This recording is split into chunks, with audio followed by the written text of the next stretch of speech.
Ethan here from Trackstar Motorworks. Got another episode of Tuned. Today we have a car that some of you might be familiar with. This is Mr. Evan Shanks Civic.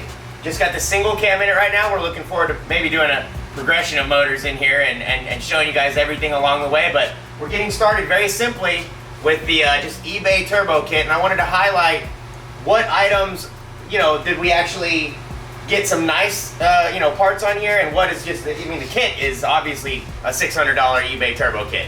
Yeah. But parts that we didn't skip out on are, we have the Deutschwerks 400 liter per hour fuel pump in the back, and we have brand new Deutschwerks, I don't know if they're 11 or 1200 cc injectors up front, and those are wired in with the pigtails, heat shrink. I don't like the injector clips. I'm sure you guys have heard me rant about that before, but that is the proper way. Do not have adapters. Do not have some barely twist, like no home lamp connectors, please, for the for the injector hookup. But that's a very commonly, you cannot skimp on injectors and on fuel pump. You have to have the right parts for the fuel setup. I can't stand it when somebody comes and I say, oh, what fuel pump you have? Oh, I don't know. Well, man, I can't tune your car like that. So anyways, the fuel stuff, extremely important. And the other very important part is that we have the Honda to control it all with the S300. So this makes, as long as I have those contact parts, like the injector, the fuel pump, and the ECU, if I have good parts there, I can put a good tune on the car. As long as the mechanical parts, as long as they literally can hold together for the duration, then I can get a good tune on the car. Absolutely. So what are some other mechanical things that you see when everybody comes in for a tune to take care of? Man, another critical thing, a lot of times people will have vacuum lines wrong and stuff, so you got to be super careful on that in regards to the wastegate. People will have the top wastegate line hooked up, and that is infinite boost. That is gonna blow your motor up, quickly. Yeah. One pass maybe type stuff. So I have cars that are brought to me with the top port hooked up, the side port not, don't have the right fuel pump, don't have it. We really need to have a gauge on fuel pressure. That's very important to have. That highlights another bad thing. Don't have your fuel pressure regulator just dangling like this. This is a recipe for disaster. Yep. Especially when you're dealing with fuel. We're gonna have to mount this very solidly before, anything with fuel, be mindful, be scared. You need to overthink that stuff. Yeah, absolutely. There's a lot of places you can get away with, some stuff, but that's not one. The fuel parts have got to be on point. You cannot have one drop leaking. I'm not going to tune your car with a drop of fuel leaking at all. Absolutely. It has to be on point. And corn juice in this one? Yep, we got the ethanol in here. So that does bring up a couple other points of preparedness, because if you're going to run ethanol, you have to have an ethanol safe pump. And then you also have to have ethanol safe fuel lines throughout. And the main one that people will overlook would be the one inside the tank, right off the fuel pump. It's just like a 4 or 5 inch chunk of line coming off the pump. And if that is if that's not ethanol compatible, you will have a problem within a day. Yep, it'll just be right there. Yeah. Absolutely. All right, well, I think we're gonna button a few things up, and then we're gonna see what this single overhead cam motor makes. Just one or two other things to mention. I talked about the wastegate, the line on the wastegate, but it's also important to have to know what spring is inside your gate. In this case, we had too much spring in here, and we went straight to a 20 pound. It hit 20 pounds. I worked the way up. I had a cut at 10 pounds, we hit it. I put a cut at 15 pounds, we hit it. I put a cut at 20, we hit it. Hey Evan, what springs are in that gate?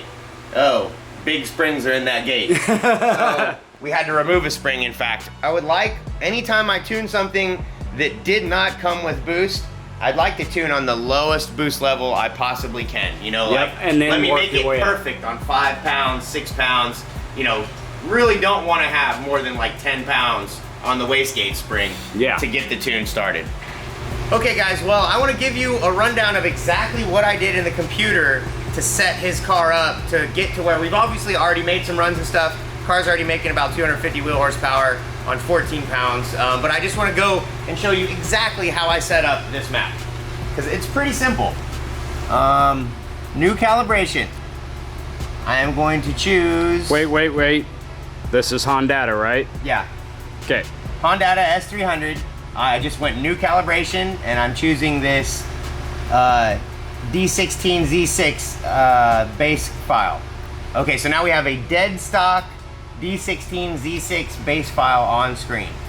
The very first thing I want to do is, because we don't have any factory oxygen sensors, is I'm going to go to closed loop and disable. Boom. So now we are in open loop. I'm going to disable the oxygen sensor heater. That takes care of the oxygen sensor stuff for the moment. Next up, I'm going to go over to fuel injectors. I'm going to change the injector size to 1000 cc's. Then I'm going to go to the injector voltage dead time. That's going to change these guys right here. I'm going to choose the Deutschwerks thousands that we have. Click. Oh, okay, so the dead time's just changed. So now we are scaled in for our injectors. Furthermore, I'll come over to, now we have the 4-bar map sensor. So over here under map, we would click, grab the 4-bar. This was, when we first baselined it, it was on the stock map sensor. So I'm just gonna leave that there. You didn't actually have to touch that yet if you weren't upgrading that. The only other changes that I really need to make is I gotta go to get my tables open, then I go to edit, create boost tables. Retard ignition, this car is on E85. I'm gonna do 0.75 degrees retard per pound of boost. If this was a pump gas car, I might do 1 degree and then work that back in as the tune gets better. But this is a good starting point. And then I like to do about 120% for the fuel enrichment. Click. All right, now we have the maps changed to deal with boost. And I like to go in and confirm. There's my high cam ignition timing, and I can see some teens and some low numbers out here. So that tells me that, and it's got a nice smooth shape.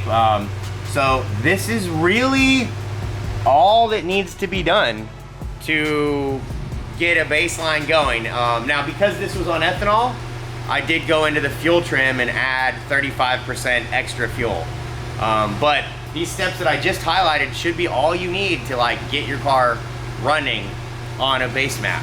Yep. So I left out a key ingredient a minute ago when we were talking about preparedness, and that would be to bring with you some extra spark plugs, but also be mindful of what plugs you should have. This car came with heat range 5 spark plugs, which is super hot. That is the stock plug for a single cam. For the boost setup, we are now on 7 heat range spark plugs. And it's probably a good idea to have an extra set of spark plugs when you come for the tune, because oftentimes we'll foul some out in the process. Yeah, absolutely. Not bad to have an extra set. Know what plugs you need, bring extra plugs. So, and gapping of those plugs. If you're on boost, you probably want to gap them down. We gapped Evan's plugs down to about 22 thousandths. That seems to be good for a distributor car like this at about 300 horsepower level. Yep. Okay, great. All right, so Ethan was saying that on these single overhead cam motors that you don't want to overspin them. They're not going to take too much power. So he's going to watch his ignition timing, make sure it's soft. He said usually the head gasket or they get rod knocked pretty quick, but we're going to push this thing to the limit, see what we can do.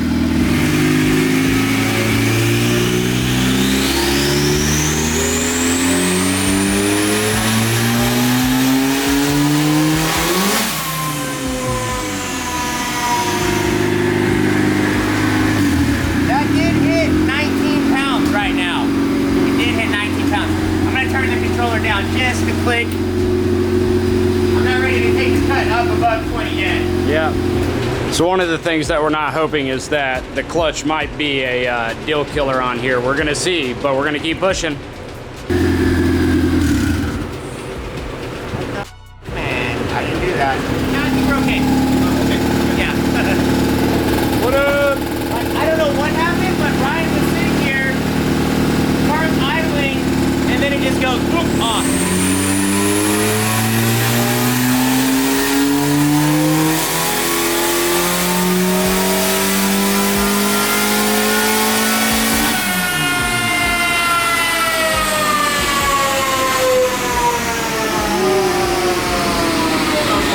Good morning.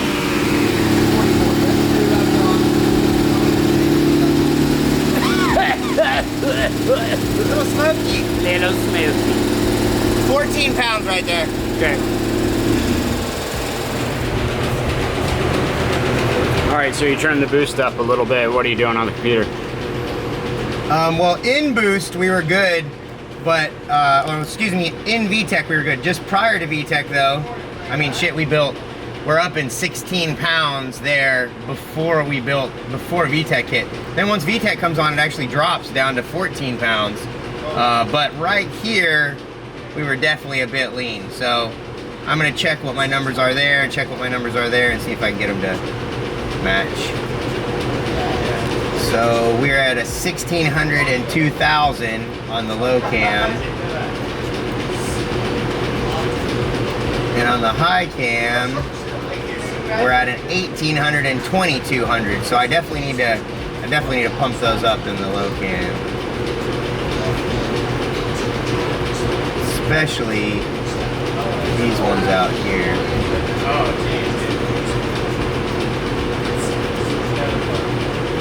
What are you increasing those to? I'm just adding fuel on the low cam. Okay.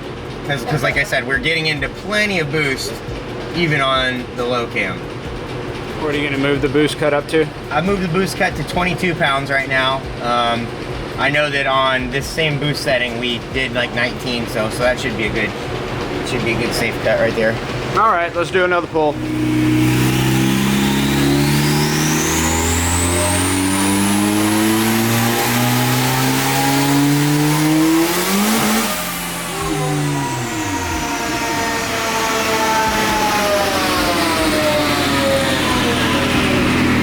Oh no. I don't know. Side clutch? It did that same thing earlier though. It did. When I crossed that threshold. Boom. And then yeah, it was like when VTEC clicked on, it just immediately did something. 1180 horsepower. 5,152 foot-pounds of torque, baby.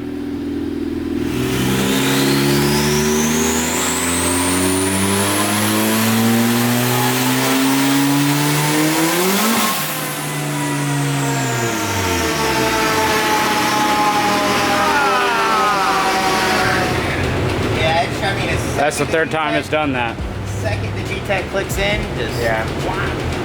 I just strapped and strapped. I know the straps are like good and tight right now.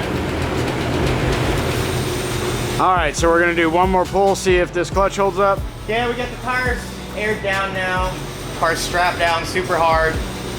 Let it kind of cool off for a few minutes. Yep. We gonna know yay or nay right now, I think. Yay or nay? Let's do it.